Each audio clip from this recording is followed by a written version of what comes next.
Welcome to our lesson about geometry text. Let's start by inserting a sketch. And let's activate the 3-point arc tool.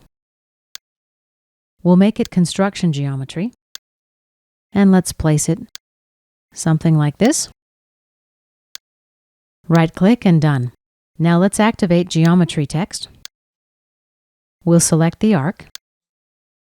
Let me just repan so I can see while I've got the geometry text window open.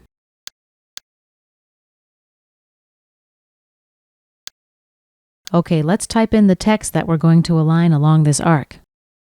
My text. As in the previous editor, we're able to change the font, the size, the type style such as bold, italic, underline. Let's click Update to see a preview.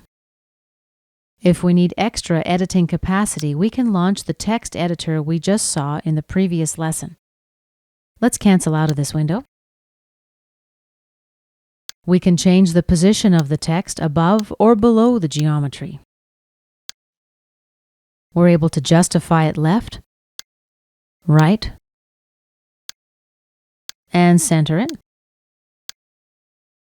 Let's enter the start angle, maybe 30 degrees.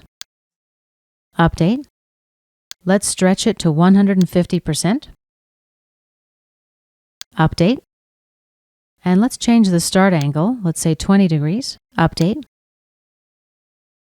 Probably 25 will work better. Let me change that. Update.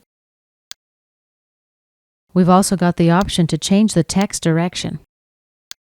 And once I'm satisfied, I will click OK. Let's finish the sketch. Activate the Emboss tool now. First thing I'll do is select my text. Specify a depth, 1/10 of an inch should be fine. Emboss from face will be our method, and let's click OK. And here is our text embossed from the face. This concludes our lesson about working with geometry text.